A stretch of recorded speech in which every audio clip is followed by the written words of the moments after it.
భారతదేశంలో కీలకమైనది యువతరం. ప్రపంచంలోనే ఎక్కువ యువతరం ఉన్న దేశం భారతదేశం. ఈ యువతరం మన దేశానికి చాలా ఇంపార్టెంటు. అలాగే మన దేశంలో ఉన్న రాజకీయ పార్టీలకు కూడా చాలా ఇంపార్టెంటు. ఎందుకంటే యువతరం ఎవరి పక్కన ఉంటే వాళ్ళే అధికారంలోకొస్తారు. ఇప్పుడు మోడీ వరుసగా మూడోసారి ప్రధాని కాగలిగారు అంటే, ఎన్‌డీఏ ప్రభుత్వం 3 సార్లు ఏర్పడింది అంటే 2014, 19, 24 3 ఎన్నికల్లో ఎన్‌డీఏ ప్రభుత్వం గెలిచింది అంటే కారణం ఈ ఎన్‌డీఏ పక్షాన యువతరం ఉండటమే. మోడీ గారి మీద ఈ దేశ యువతరానికి చాలా బలమైన నమ్మకం ఉంది నిజానికి. మోడీ గారికి దేశభక్తి ఉంది. దేశం మీద ప్రేమ ఉంది. ఏదో చేయాలనే తపన ఉంది. కాబట్టి అలాంటి వ్యక్తి బలమైన నాయకుడిగా ఉంటే దేశానికి ఏదో మంచి జరిగిద్ది అనే ఆలోచనతోనే మోడీ గారిని పల్లకి మోస్తుంది ఈ దేశ యువతరం. బీజేపీని పల్లకి మోస్తుంది ఈ దేశ యువతరం. ఎన్‌డీఏ కూటమిని పల్లకి మోస్తుంది ఈ దేశ యువతరం. మీరు కావాలంటే చూడండి. వరుసగా 3 సార్లు అధికారం రావడం అనేది చిన్న విషయం కాదు. పైగా ఈ దేశంలో 70% రాష్ట్రాలకి పైగా బీజేపీ గాని, ఎన్‌డీఏ కూటమి పార్టీలు గాని అధికారంలో ఉన్నాయి. అంటే ఎన్‌డీఏ కూటమే అధికారంలో ఉంది.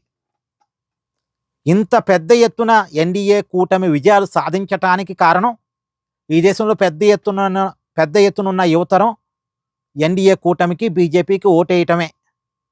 ఇప్పుడేదో ఒక విషయంలో యువతకు కోపం వచ్చింది, ఆవేశం వచ్చింది, వాళ్ళు ఆందోళన చేశారు. వాళ్ళు ఆందోళన చేయడానికి కారణం ఉంది. ఇప్పుడు నీట్ పేపర్ లీక్ అయిన మాట వాస్తవం కదా! అది కేంద్ర ప్రభుత్వం కూడా ఒప్పుకుంటుంది కదా! పేపర్‌ని రద్దు చేసింది కదా!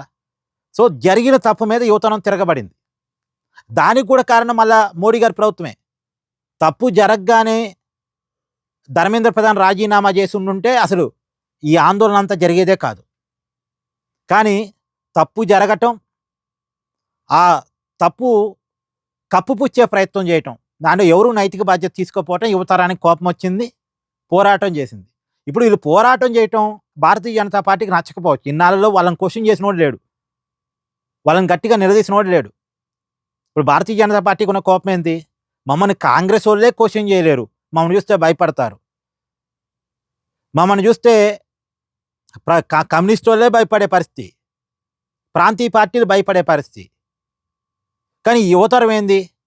తాడు బొంగరం లేని పార్టీ పట్టుకొని వచ్చి ఢిల్లీలో జంతర్ మంతర్ దగ్గర ఇంత పెద్ద గోల చేశారు. పెద్ద పెద్ద పార్టీలే భయపడితే మమ్మల్ని క్వెషన్ చేయడానికి, పెద్ద పెద్ద నాయకులే భయపడతారు మమ్మల్ని ప్రశ్నించడానికి. ఈ యువతరం ఏంది? సోషల్ మీడియాలో వచ్చిన పార్టీని పట్టుకొచ్చి ఇక్కడ గొడవ చేయటం ఏంటి? అది కూడా మామూలుగా చేయలే. మోడీ గారు మొదటిసారి 2 సార్లు అర్ధరాత్రులు మేలుకొని మరీ వీడియోలు చేశారు యూత్‌ని శాంతింపజేయటానికి. నడ్డా గారు అర్ధరాత్రి వరకు చర్చలు జరిపారు. అది కూడా మళ్ళా కాక్రోజులు ఎక్కడికి రమ్మంటే అక్కడికి వెళ్ళి. ఇది కొద్దిగా మోడీ గారికి, బీజేపీకి నచ్చకపోవచ్చు గాక. నచ్చకపోయినా సరే వాళ్ళు బీజేపీకి లేకుండా బీజేపీకి అధికారం రాదు. అంటే యువతరం బీజేపీతో లేకపోతే బీజేపీకి అధికారం రాదు. ఇప్పుడు వాళ్ళకి కోపం వచ్చినప్పుడు నచ్చజెప్పుకోవటం బీజేపీకి ఉండాల్సిన పద్ధతి. వాళ్ళని బతిలాడుకోవటం, వాళ్ళకి మళ్ళా నచ్చేలా చేసుకోవటం మోడీ గారు చేయాల్సిన పని. అంతేగాని బీజేపీవోళ్ళు వాళ్ళ మీద అటాక్ స్టార్ట్ చేసి వాళ్ళు దేశద్రోహులని, లేదు వాళ్ళు హిందూ వ్యతిరేకులని, లేదు వాళ్ళు ఇంకోటని వాళ్ళని దూరం చేసుకుంటే నష్టపోయేది భారతీయ జనతా పార్టీ. ఇన్నాళ్ళు వాళ్ళే పల్లకి మోస్తున్నారు. సరే మీరు అనొచ్చు కొంతమంది. ఆ జంజీ ఉద్యమంలోకి కొంతమంది నాన్ హిందూస్ వచ్చో, లేదా నాన్ ఇండియన్స్ అంటే ఇండియాని వ్యతిరేకించే సైకాలజీ ఉన్నోళ్ళు వచ్చి వాళ్ళు కొద్దిగా ఏదో నినాదాలు చేయొచ్చు. ఒక పెద్ద ఉద్యమం అంటూ జరిగిన తర్వాత, లక్షలాది మంది గ్యాదర్ అయిన తర్వాత ఎవరిలో ఉంటారు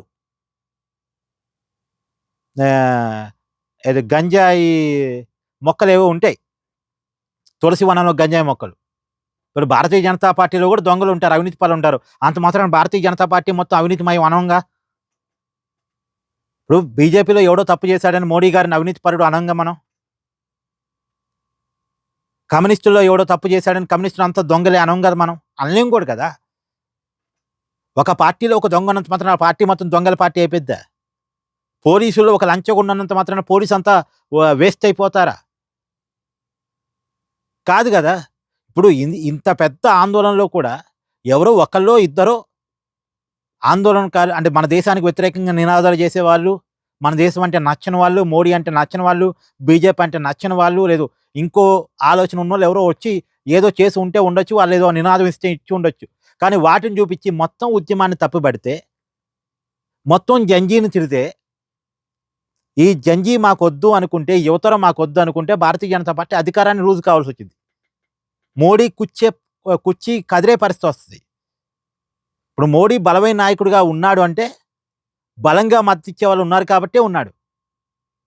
అనవసరంగా ఇంత భారీ ఓట్ బ్యాంక్‌ని ఇప్పుడు ఇది కాక్రోజ్ జనతా పార్టీ ర్యాలీలో హాజరైనోళ్ళంతా కాక్రోజ్ జనతా పార్టీకి ఓటేసే వాళ్ళేం కాదు. రియాలిటీలో వీళ్ళలో చాలామంది బీజేపీకి ఓటేసిన వాళ్ళున్నారు, ఓటేసే వాళ్ళున్నారు. ఇప్పుడు వీళ్ళందరినీ ఒకే ఘాటున కట్టేసి, వీళ్ళందరినీ డిజోన్ చేసుకొని, వీళ్ళ విషయంలో అతిగా ప్రవర్తిస్తే బీజేపీకే నష్టం. బీజేపీకే నష్టం. ఇప్పుడు మన ఇంట్లో భార్యో లేదా మన ఇంట్లో పిల్లలో ఏదో ఒక సమయాన మన మీద తిరగబడినంత మాత్రాన వాళ్ళని డిజోన్ చేసుకోం కదండీ. నచ్చజెప్పుకుంటాం, గదమాయించుకుంటాం, ఏదో చేసుకుంటాం. అందుకని ఏదో ఒకసారి మనకు వ్యతిరేకంగా మాట్లాడారనో, లేదా మన మీద వాయిస్ రైజ్ చేశారనో, మన ఇంట్లో నుంచి వాళ్ళని నెట్టేస్తామా? వాళ్ళు మనోళ్ళు కాదు అనేస్తామా? కాదు అంటే ఎవరికి నష్టం? మనకే నష్టం. మన కుటుంబాన్ని మనం లూజ్ అవుతాం.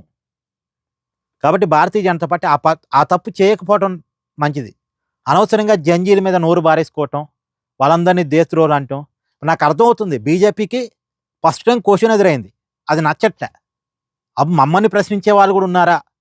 మమ్మల్ని నిద్ర లేకుండా చేసే వాళ్ళు కూడా ఉన్నారా? మమ్మల్ని కూడా నిద్రపోనీయకుండా ఉండేవాళ్ళు ఉన్నారా? అనేది బీజేపీకి అసలు అది ఏమనాలి షివరింగ్ వస్తుంది. అది అర్థమవుతుంది. కానీ ఆ ఫ్రస్ట్రేషన్‌ని యువతరం మీద చూపిస్తే అనవసరంగా బీజేపీ తన ఓట్ బ్యాంకును లూజ్ అవుద్ది. ఎక్కడ తగ్గాలో, ఎక్కడ నెగ్గాలో తెలవాలి నాయకుడికి.